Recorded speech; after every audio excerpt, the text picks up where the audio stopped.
Bueno, ante todo, dar las gracias por la oportunidad de compartir con ustedes. Un abrazo solidario a nuestros compañeros y compañeras que resisten de manera activa en Brasil, desde el pueblo que resiste, desde las entrañas del monstruo, lo que es el imperialismo, el capitalismo, el racismo y todos los sistemas y estructuras opresivas. Es importante este tipo de intercambio, particularmente en el contexto histórico que estamos viviendo internacionalmente. Nuestra inclinación es que un momento de crisis económica, política, social, como el que estamos viviendo ahora, es importante para reflexionar y profundizar más sobre sus causas, revisar la historia y encontrar aprendizajes que nos armen para nuestras luchas.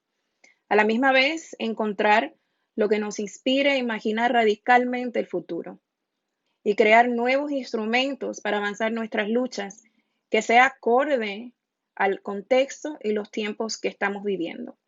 Me han pedido que hable sobre el origen del racismo en los Estados Unidos, cómo se manifiesta antes, cómo se manifiesta ahora y cuáles son los retos en la lucha histórica contra el racismo dentro de los Estados Unidos. Es un tema muy grande, con raíces muy profundas, así que trataré de la manera más breve y dentro de lo posible capturar casi 400 años de la nefasta historia de este país, mientras tratamos también de entender lo que ha destapado la crisis sanitaria y los más recientes casos de asesinatos por parte de la policía y el Estado, como lo es el caso de George Floyd en Minnesota. Quiero empezar con algo que en algún momento dijo Malcolm X. De todos nuestros estudios, la historia está mejor calificada para recompensar nuestra investigación. Y cuando veas que tienes problemas, todo lo que tienes que hacer es examinar el método histórico utilizado en todo el mundo por otros que tienen problemas similares al tuyo. Y una vez que veas cómo aclaran los suyos, entonces sabrás cómo puedes corregir los tuyos. Quiero entonces honrar esas palabras y empezar a responder estas preguntas, explorando el origen del racismo de los Estados Unidos desde su base económica, que es el capitalismo. Quizás así logramos entender por qué aún es un problema en nuestra sociedad y es parte inherente del sistema y las estructuras capitalistas. El establecimiento colonial de Norteamérica, que creó la base para lo que hoy es los Estados Unidos, comenzó con el proceso genocida de eliminar a los pueblos indígenas de la tierra. De esa misma forma también el sistema brutal, bestial, económico en la esclavitud y la explotación del pueblo negro para producir mercancía para el comercio mundial, como lo es el tabaco, el azúcar y el algodón. La relación entre la tierra, el trabajo, el capital, que sentó las bases para el capitalismo en los Estados Unidos, puso en marcha el desarrollo particular del dominio de clase. Lo que surgió fue la dictadura de unos pocos propietarios colonialistas, capitalistas, sobre la mayoría de las personas sin propiedades, quienes somos los desposeídos y las desposeídas. Quienes no tenían propiedad fueron retenidos en una condición de esclavitud o fueron obligadas a vender su fuerza laboral para poder sobrevivir. Aunque los Estados Unidos quiera ondear la bandera de la democracia, desde sus inicios hasta hoy ha continuado la regla del oro. El que tiene el oro, gobierna. Esta dictadura de los propietarios del capital que gobiernan sobre los que no tienen propiedad se ha reproducido mediante el uso evolutivo de una estrategia racializada para poder dividir y conquistar. Y a esto es lo que hoy le llamamos el racismo. Durante generaciones, la clase dominante ha actuado más o menos de acuerdo con la siguiente idea. Es estúpido oprimir y explotar de manera equitativa. Es mucho más efectivo explotar y oprimir de manera desigual para mantener el control social.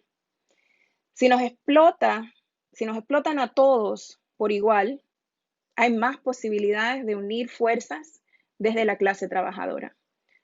Entonces, la creación de la raza como determinante para acceder a privilegios ha sido crucial en mantener la dictadura del capitalismo. Antes de los años 1640, que es en ese periodo que legalmente se establece la institución de la esclavitud, el 72% de la población que llega desde Inglaterra para las colonias inglesas en este territorio de Norteamérica, eran en su mayoría sirvientes contratados europeos. Esos sirvientes contratados intercambiaban su trabajo por la oportunidad de llegar a las Américas y por ley solo podían trabajar por un periodo de tiempo como sirvientes y luego recibían compensación y hectáreas de tierra. También hubo sirvientes contratados negros con los mismos derechos que los blancos. Una vez libres de sus contratos, se les proporcionaba tierras y 50 años después de la creación de estas colonias, las cosas cambian. Es durante un tiempo de crisis cuando disminuyó la oferta de sirvientes procedentes de Europa, con una creciente demanda por el mercado del tabaco, y cuando muchos de estos sirvientes ya habían cumplido sus contratos y estaban convirtiéndose en seres libres. El gobierno colonial entonces busca la manera de mantener un orden que le fuese conveniente a la acumulación de bienes y riquezas de los grandes terratenientes. Y a la raza se convierte entonces en el aspecto legal que crea la distinción entre el trabajador o sirviente blanco y negro o negro. En el 1641 se crea la institución legal de la esclavitud. Esta ley decreta que dependiendo de la condición de la madre, un bebé puede nacer libre o esclavo. Entonces la esclavitud se define por la raza y es perpetuada por herencia. Ex sirvientes europeos, una vez libres, son quienes se emplean para proteger la propiedad de los terratenientes. Y una propiedad de extrema importancia son las personas esclavizadas. Es de ahí esa división racial entre los trabajadores que surge una fuerza institucional de patrullas de vigilancia. Y es la base para lo que hoy conocemos como la policía dentro de los Estados Unidos. Para lograr este proceso de división, se utilizó todo un aparato legal, político, ideológico. Se utilizaron estas metodologías, estos aparatos para deshumanizar, para justificar de varias formas el por qué era necesario y de alguna forma moralmente correcto esclavizar a los negros. De nuevo, se utilizó la religión, las leyes, la educación y por supuesto las armas para establecer el concepto de raza y la superioridad blanca y cementar la institución de la esclavitud. Mientras este proceso de fomentar y cementar las diferencias raciales se desarrollaba y se propagaba la esclavitud racializada y ocupación colonial genocida, también se desarrollaba la resistencia contra la explotación y la expropiación. Los trabajadores negros esclavizados estaban en el centro de esta resistencia. Al mismo tiempo, esta historia se conecta con la resistencia de otras fuerzas sociales, desde los seminoles en Florida hasta los inmigrantes alemanes en Missouri, hasta los mexicanos que enfrentan la conquista de los Estados Unidos e incluso algunos blancos pobres en el espacio de Mississippi. El movimiento para acabar con la esclavitud comenzó con personas esclavizadas que se rebelaron contra la condición de esclavos. Hubo innumerables rebeliones y levantamientos, sin mencionar las formas diarias de resistencia colectiva e individual desde los primeros días de la colonización de América del Norte. Esta breve historia para contextualizar el desarrollo del capital en este territorio necesitaba del racismo para desarrollarse. No es simplemente que el trabajo de las personas esclavizadas suscribió al capitalismo del siglo XVII. La gente esclavizada era el capital. 4 millones de personas por un valor de por lo menos 3.000 millones en el 1860. Eso equivale 7 trillones de dólares hoy, que era más que todo el capital invertido en ferrocarriles y fábricas en los Estados Unidos. Visto desde esta perspectiva, la distinción convencional entre la esclavitud y el capitalismo se desvanece. Estas diferencias raciales continúan a través de la historia, con leyes de segregación y la falta de acceso a derechos civiles y humanos, por mucho tiempo después incluso de la emancipación de los esclavos que sucede en el 1863. La emancipación fue ganada por un esfuerzo internacional, pero también de alguna forma u otra era conveniente en ese momento ese cambio en política de los Estados Unidos. El desarrollo histórico de la esclavitud en los Estados Unidos debe verse en un contexto internacional, relacionado con las luchas en el Caribe, en América Latina y más allá. Por ejemplo, ningún estudio de abolición en el contexto de los Estados Unidos está completo sin comprender el impacto de la Revolución Haitiana. De hecho, la esclavitud fue un motor principal en el desarrollo del capitalismo industrial internacional. Debemos de ver las conexiones globales entre las plantaciones y el desarrollo de Wall Street, las fábricas textiles de Manchester y más allá. El periodo que abarca desde el 1830 hasta el 1876 marca un periodo histórico que presentó el surgimiento de un movimiento abolicionista altamente organizado, la polarización de cada institución y segmento de la sociedad estadounidense, el sangriento conflicto de una guerra civil que resultó en la expropiación de casi 4.000 millones en valor de propiedad, en la emancipación de los trabajadores negros esclavizados, el periodo potencialmente revolucionario de la reconstrucción y la traición y derrota definitiva de la reconstrucción. ¿Por qué es importante estudiar esta historia en particular? En nuestro trabajo, para construir un amplio movimiento social comprometido con terminar con la pobreza, buscamos paralelos económicos y políticos en la historia que mejor informen las tareas concretas del hoy. Entendemos que la lucha actual para abolir la pobreza y el sistema capitalista que la crea tiene más que aprender del movimiento para abolir la esclavitud que del movimiento de los derechos civiles de los años 60. ¿Por qué? Tenemos un Estado históricamente que se ha beneficiado económicamente, políticamente, socialmente de la lucha racial en este país. Ha maleducado a la población a entender el tema racial divorciado del tema económico. De esta manera ha creado una ilusión que si como negros logramos derrotar de alguna forma el racismo y la población negra lograría tener acceso al poder que ofrece el capital, entonces no habría un problema. Esta es la ilusión que nos venden. El Estado americano ha creado a través de los años un liderato representativo de personas de distintas etnias y razas, orientación sexual, y han cooptado líderes de movimientos sociales para avanzar su agenda y para afirmar que es posible llegar al poder económico y político por cuenta individual y a través de esfuerzos individuales. En las comunidades blancas pobres también se ha hecho un trabajo de desclasar y fomentar el odio. De muchas formas, la creación de la raza ha engañado a los trabajadores blancos y blancas y se le ha robado su historia y conciencia de clase.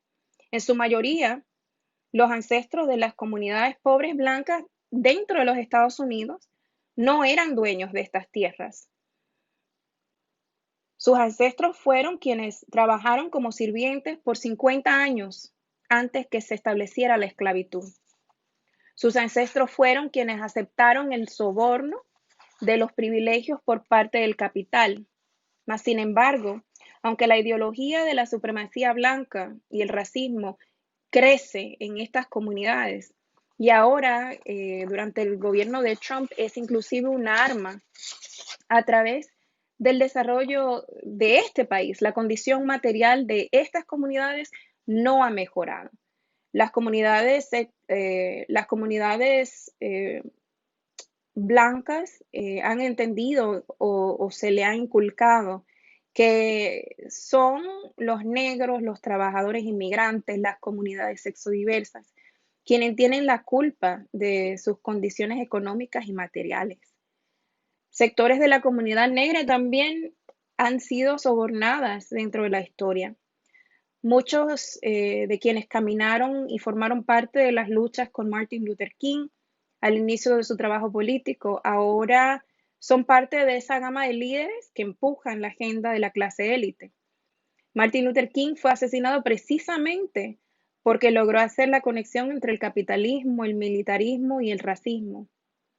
Cuando empieza un esfuerzo de desarrollar la campaña de los pobres que se lanzaría en el 1968, en el 68, entonces lo asesinan meses antes de que se lanzara la campaña. Él se desvió del interés del capital, de centrar su discurso solamente en el tema racial. Lo mismo pasa con Malcolm X en su desarrollo político.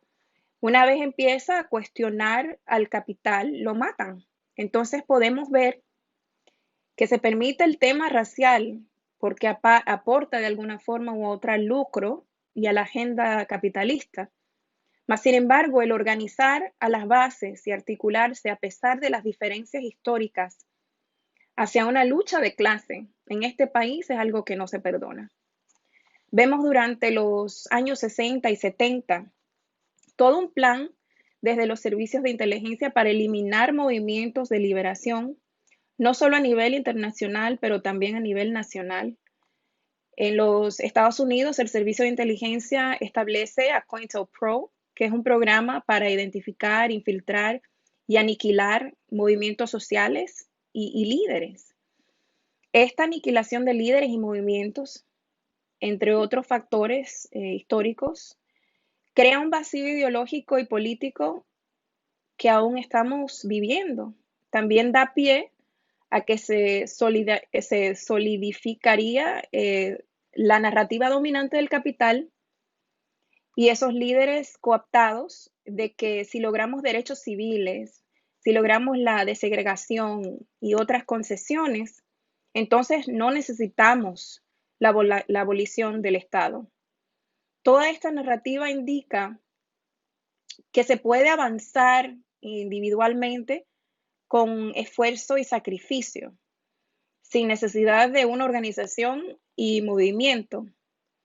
La creación de una clase media negra en los años 50 y 60 también fue algo que de alguna manera cementó esta ideología desde el capital, de que no había una necesidad de organización desde las bases, desde la clase.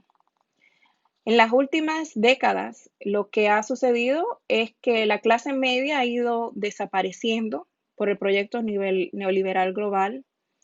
Un ejemplo de esto es la ciudad de Detroit y el mercado automobiliario, como el de la empresa Ford, que con un proyecto neoliberal empieza a cerrar sus puertas, a salir a explotar a trabajadores a otras partes del mundo.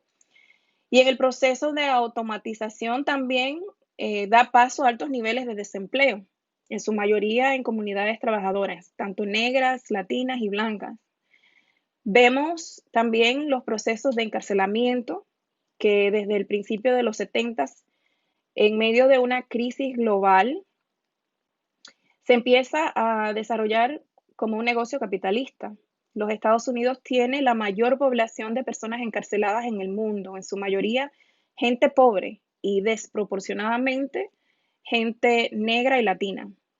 El sistema carcelario y de justicia criminal en los Estados Unidos es un proyecto de ganancia económica que favorece a sectores privados, ya que quienes están en muchas de estas cárceles sirven como mano de obra barata.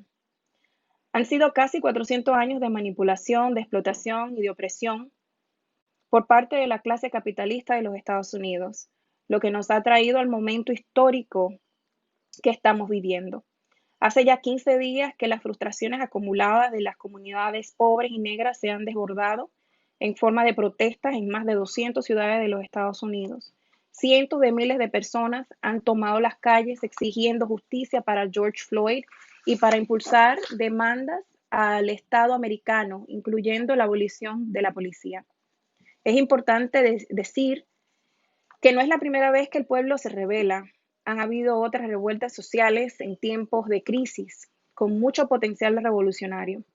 Algunos elementos claves y graves que existen para impedir que se fortalezca de forma impactante este potencial es la falta de instrumentos organizativos y políticos que sean independientes del Partido Demócrata o Republicano. Es la fragmentación que se ha creado con los movimientos de identidades totalmente separados de un análisis profundo de clase. Entendemos que en este momento nuestra tarea es sumergirnos en la lucha y caminar al lado de los diferentes sectores de la clase trabajadora que son parte de este levantamiento y que continuarán trabajando en la construcción de un movimiento de la clase trabajadora en los Estados Unidos. Debemos posicionarnos también para fortalecer y crear organizaciones de la clase con líderes que tengan un análisis claro de la coyuntura actual, que comprendan el papel del Estado y estén comprometidos a avanzar en las luchas e intereses de nuestra clase. Ya vemos cómo hay sectores de la clase dominante que intentan posicionarse y sobornar a los sectores de la clase trabajadora para promover sus intereses de clase, utilizando el lenguaje del movimiento. Por ejemplo, Obama pronunció un discurso convincente en lo que aboga por la reforma policial y en esa misma línea recuerda al público que este país fue fundado en una protesta y se refiere a la revolución estadounidense. Los mismos policías que están brutalizando a las comunidades en las protestas durante las noches son las mismas policías que se arrodillan en solidaridad con las manifestantes. Las corporaciones que sirven a la clase dominante y a los intereses de sus capitalistas están haciendo declaraciones en solidaridad con la comunidad negra. Debemos estar preparados y preparadas para que el sector de la filantropía coloque millones de dólares en pequeñas donaciones que finalmente servirán para dividir nuestras comunidades. Comunidades que han sido colocadas intencionalmente en una posición para compartir entre sí estos dichos fondos. Fondos que a menudo se asignan a entregables y exigen que las organizaciones formen sus narrativas de acuerdo con los deseos de los que financian y no con las necesidades de las personas, del pueblo. La historia nos enseña que aquí habrá una coacción de líderes y organizaciones de comunidades para servir el interés de avanzar una agenda de la clase dominante. Esta es la falsa dirección de nuestra clase. Se compone de todas las razas, etnia, género, orientación sexual y clase. Habrá quienes serán seducidos por las estructuras de la élite para conectarse con las masas en diferentes maneras. Promoverán el encuadre y las narrativas en torno a mejorar las relaciones comunitarias entre la policía y las comunidades a través del diálogo, diciendo que la única manera de asegurarse de que esto no vuelva a suceder, de que no se vuelva a asesinar a otra persona, es a través del voto. Nos dirán que debemos de sentirnos avergonzados y culparán a los manifestantes por la represión del Estado, articulando que solo podemos avanzar por medios pacíficos. Esta es la retórica que en última instancia ha servido para distraernos, para crear fragmentación y debilitar las posibilidades de un movimiento claro y unificado contra el Estado y sus sistemas opresivos. En esta historia, que es una de explotación y de resistencia, y en el momento en que nos encontramos actualmente, hay mucho que aprender y oportunidades para seguir avanzando y fortaleciendo la lucha de la clase trabajadora. Muchas de las personas envueltas en las revueltas son jóvenes de edad de secundaria, con mucha diversidad, personas con interés político, sin espacios donde activarse. En general, cientos de miles de personas que por distintos factores socioeconómicos se han venido radicalizando en los últimos años. y ahora están en las calles. El reto es cómo lograr organizar y politizar el descontento y el interés colectivo hacia el cambio estructural necesario. Entendemos que en este momento la tarea revolucionaria es de construir la unidad de la clase trabajadora y romper con las líneas de división históricas que se han venido eh, fomentando desde la clase capitalista. Lograr posicionarnos desde las luchas del pueblo para construir más organización desde la clase trabajadora. Es también necesario articular y unir a nuestros líderes que están en la primera línea de las luchas populares. Es embarcarnos en la formación de cuadros y la educación política de las masas. Y es también lograr crear coordinación y estrategias colectivas. Para finalizar, esta crisis global nos ha enseñado la importancia de construir articulaciones nacionales e internacionales que tomen medidas unificadas para construir el internacionalismo de la clase trabajadora como una respuesta estratégica al imperialismo y a la miseria que produce. En los próximos meses seguramente veremos otra erupción. Las condiciones materiales están empeorando para la mayoría de las personas. El Estado sabe esto. En consecuencia, utilizarán todas las medidas de violencia y coerción para sofocar la resistencia.